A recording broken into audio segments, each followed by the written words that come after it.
like being in the clubs with your pinky up. You like top shelf Cavassiers. You like hanging out. When I grew up, we was called fly girls. Yeah. Right? We was fly girls. Now y'all call shorties. Right? Y'all shorties and y'all this and y'all that. But every generation has a name. Right? But it's not what you call. It's what you answer to. Right? So feel that. So check this out. So I'm all of that, and I'm starting with the weed. You know, the blonde, the gold, the red, the green, the pink, the weed. But then a funny thing happens. You cross something called the invisible line. Right? So you hanging, you down, you carrying all different things in your pockets, you're hanging out in the club. We wasn't calling it drop it like it hot, we was just dancing. Just feeling that. So then you go and you start sniffing a little bit. Right? You start sniffing a little bit. Then somebody said, well, they got a new way. Your friend says. Your homie says. Your girl says. We got a new way. And you start smoking. Cocaine. Oh, before crack there was something called freebase. Right? Right? So we start freebasing. Right? Then it starts getting a little dim. Starts getting a little dim. Right? But it ain't dark yet. It's just dim. And some of the girls that you was hanging out with, they looking at you like, well why you gotta keep, why you keep smoking? Why we can go home. We still paying our bills. We still going to school. What's wrong with you? What's wrong with you, Marsha? Right? So now, I'm with a whole new crew. There's an underground world out there. Right?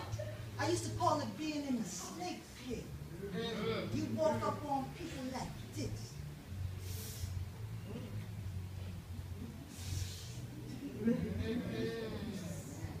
Now I'm in the snake pit. And I'm smoking crack.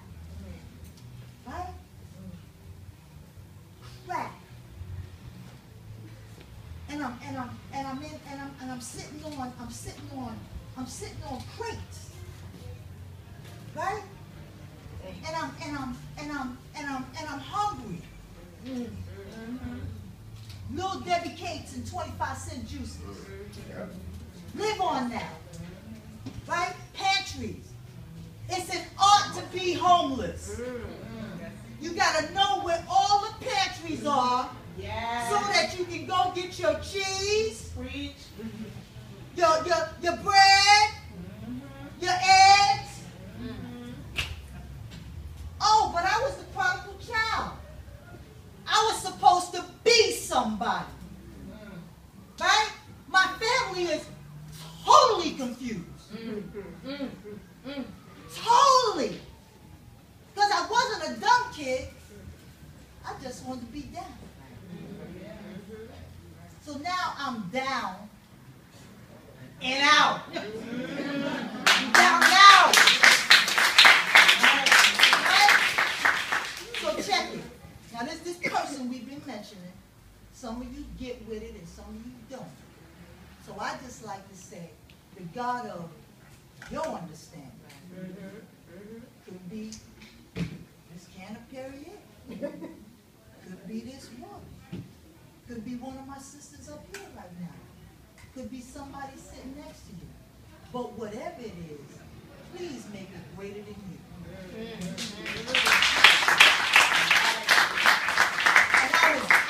I was rescued. I was rescued. I was 121 pounds.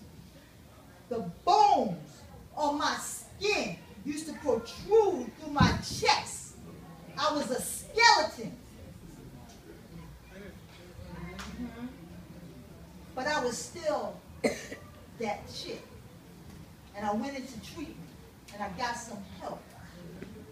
Because no matter what you think you can do to your life, what you can do to your life, when the path has already been laid, it don't matter what route you take to get there, you're going to get back on that path. You're going to get back on that path.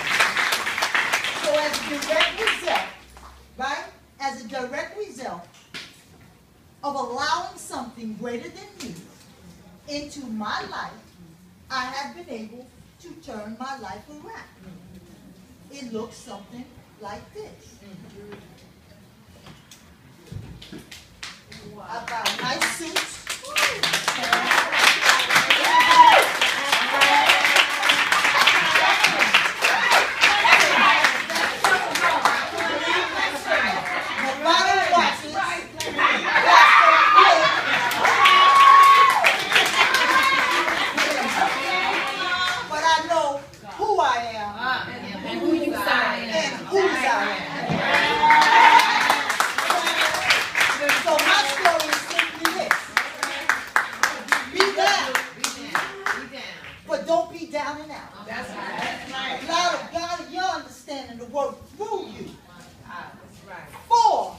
Somebody else.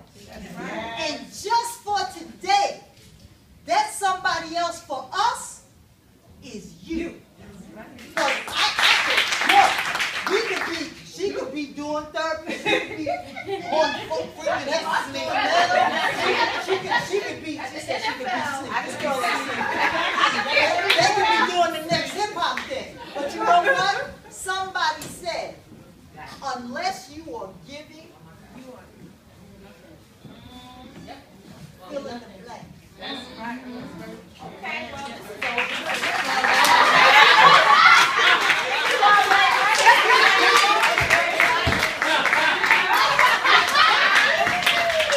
I just thought y'all should know who was here. Oh, and I have an AS degree, right? I have a BA in corporate communications with a minor in writing.